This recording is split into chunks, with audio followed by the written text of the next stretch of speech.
¿Qué tal? ¿Cómo están? El día de hoy vamos a hablar de urgencias y emergencias hipertensivas, que es una de los temas más importantes en relación a la hipertensión arterial y que son patologías que vemos todos los días en los servicios de urgencias y debemos saber cómo atenderlas, cómo tratarlas. De estas urgencias y emergencias hipertensivas debemos saber que existen varias. La primera es la hipertensión arterial transitoria o reactiva. Vamos a ir después discutiendo cada una de ellas. La hipertensión arterial es controlada, no complicada, moderada, no complicada. La urgencia hipertensiva, la emergencia hipertensiva y la crisis hipertensiva. Todas son diferentes y tenemos que saber identificarlas y manejarlas, obviamente. La hipertensión arterial transitoria es una hipertensión que se presenta de una manera, por decirlo así, normal en una persona que tiene una situación de estrés, de ansiedad, o enfermedades como la pancreatitis, la enfermedad vascular cerebral, la deshidratación, la supresión etílica, y que en muchas ocasiones es una hipertensión temporal, rápidamente corregible si nosotros atendemos el padecimiento que está originando. Otra es la hipertensión moderada, no complicada, en donde el paciente tiene menos de 110 o 115 de diastólica y que vemos frecuentemente en los servicios de urgencias, pero que no tiene evidencia de daño a órgano blanco. Entonces es una hipertensión moderada, no complicada y que requiere obviamente manejo para que el paciente se sienta mejor. La urgencia hipertensiva, en donde tenemos más de 110, 115 milímetros de diastólica y en la cual el paciente no tiene evidencia de daño a órganos blancos.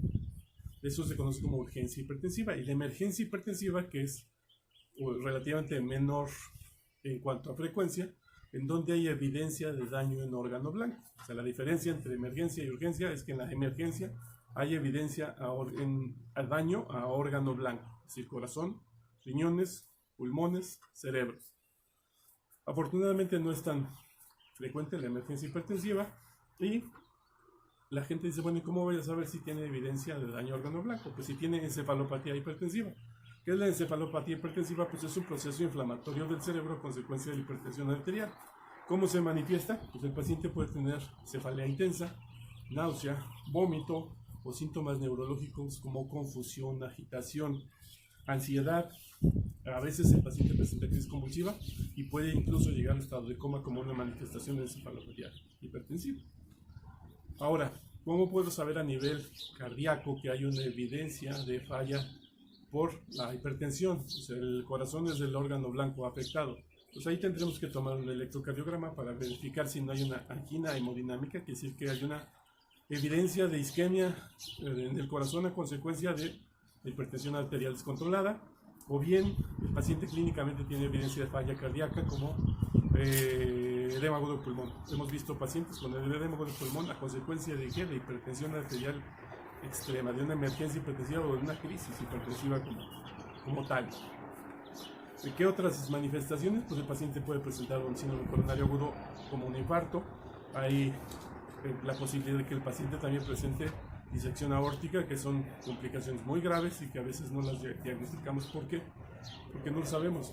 Si no lo sospechamos, no lo diagnosticamos. Entonces, siempre debemos tener en cuenta que para determinar si el paciente tiene evidencia de falla cardíaca, pues mínimo un electrocardiograma. Exámenes de laboratorio. ¿Cómo puedo saber que hay daño a nivel renal? Pues necesito ver cómo está la creatinina, el nitrógeno ureico, ver la diuresis del paciente, las características del examen general de orina, para que yo pueda saber si hay evidencia de daño en ese órgano. Ahora, la mujer embarazada que tiene hipertensión se considera como una emergencia hipertensiva por la gravedad que implica el que haya una hipertensión en una paciente con más de 20 semanas de embarazo. Entonces es muy importante considerarlo como tal, ¿sí? Todo paciente que tiene una emergencia hipertensiva debe hospitalizarse. El manejo tiene que ser cuidadoso, la monitorización debe ser continua y ahí nuevamente regresamos a la importancia que tiene pues, los antecedentes, los factores de riesgo, la exploración física, la semiología de la patología en ese momento y la importancia de saber evaluar lo que son los estudios de laboratorio, el electrocardiograma.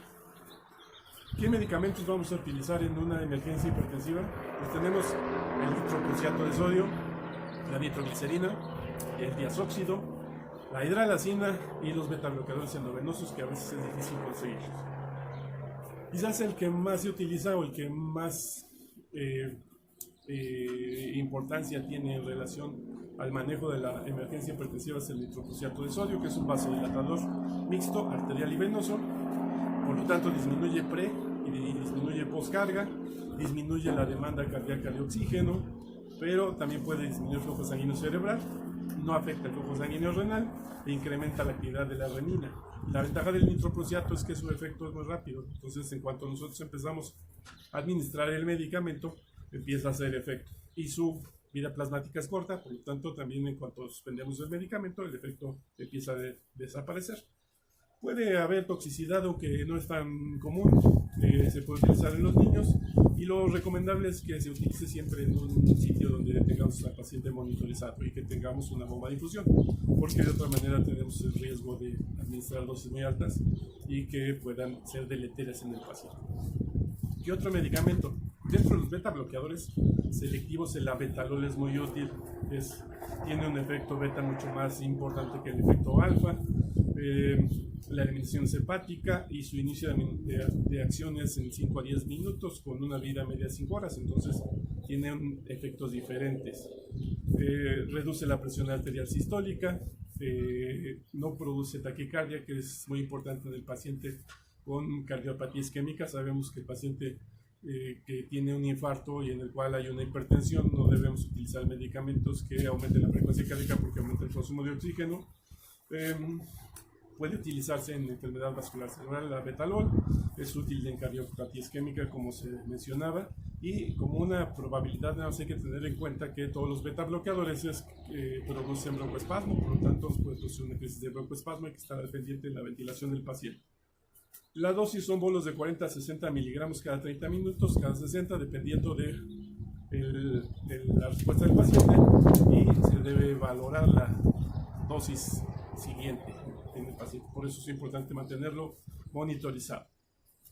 La nitroglicerina es un vasodilatador arterial y venoso que es muy importante en las emergencias hipertensivas porque nos ayuda, además de controlar la presión arterial, a mejorar la circulación coronaria, y entonces sería el manejo ideal en el paciente con síndrome coronario y con emergencia hipertensiva. Su vida media es de 4 minutos y la dosis es de 20 a 30 microgramos por minuto. Dosis respuesta. Podemos ir aumentando microgramos hasta lograr el efecto deseado. Entonces, todos estos medicamentos, su administración debe estar monitorizada. Tengo que estar al pendiente, tengo que estar cerca del paciente para que pueda estar ajustando la dosis de los medicamentos. Otro medicamento que hemos utilizado durante mucho tiempo es el diazóxido. Es una ampolleta de 300 miligramos.